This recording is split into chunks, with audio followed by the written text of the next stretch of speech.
Psychological experiments आज के समय में पहले के समय से काफ़ी अलग होते हैं। आज जब भी ऐसा कोई एक्सपेरिमेंट किया जाना होता है तो सब्जेक्ट की आइडेंटिटी, उसके कंसेंट और मेंटल स्टेट का ख्याल रखा जाता है। पर पहले ऐसा नहीं होता था। पास्ट में ऐसे कई भयावह एक्सपेरिमेंट हो चुके हैं जिसको करने से पहले ना तो किसी की परमिशन ली गई और ना ही सब्जेक्ट की हेल्थ का ख्याल रखा गया।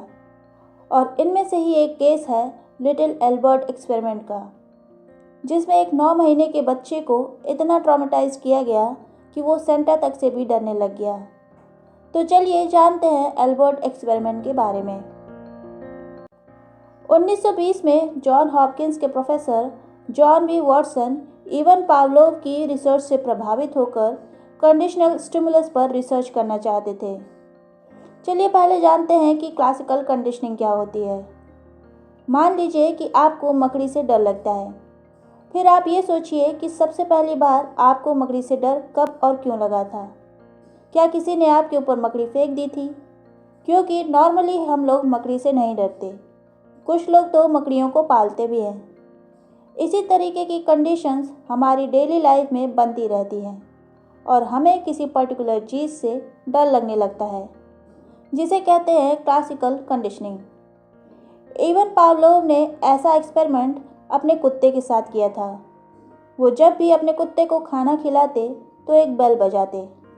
पहले पहले तो कुत्ता खाना खाने के लिए उत्सुक होता था, लेकिन बाद में वो बेल की आवाज़ सुनने पर ही एक्साइटेड हो जाता था, जिसे कहते हैं कंडीशनल रिस्पॉन्स। वॉटसन यही कंडीशन एक बच्चे में क्रिएट करना चाहते थे। वॉटसन ने यह ऑब्जर्व किया था कि बच्चों को तेज़ आवाज़ पसंद नहीं है। इसके लिए उन्होंने चुना 9 महीने के एल्बर्ट बी यानी कि लिटिल एल्बर्ट को।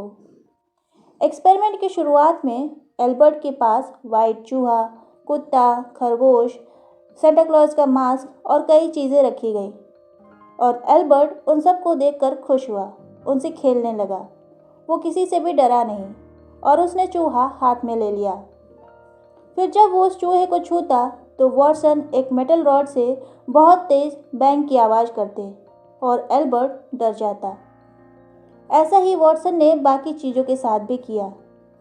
अगले दिन ये एक्सपेरिमेंट फिर से दोहराया गया और एक दिन जैसे ही वॉटसन ने चूहा एल्बर्ट को दिखाया, वो रोने लगा।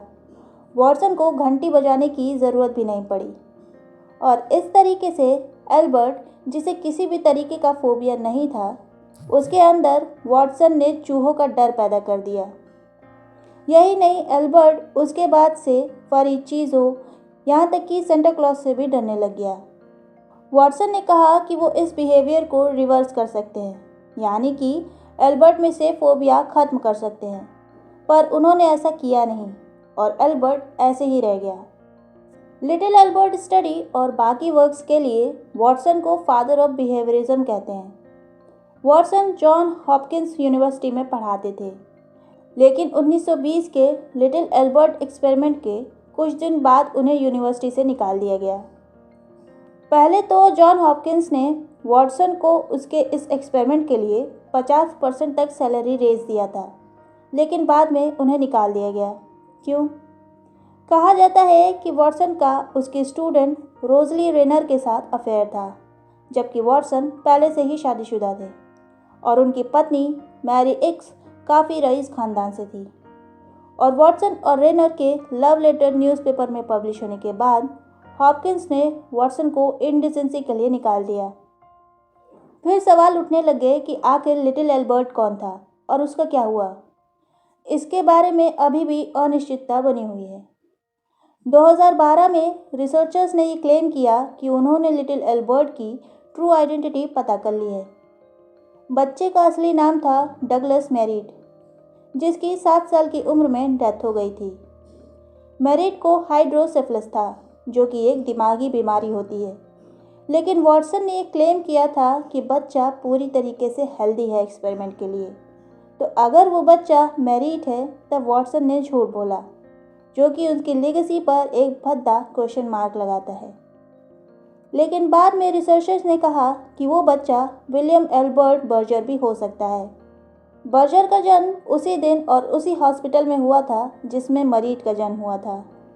उसकी माँ उस हॉस्पिटल में नर्स थी जहाँ वॉटसन काम करते थे और वो 87 साल तक जिया।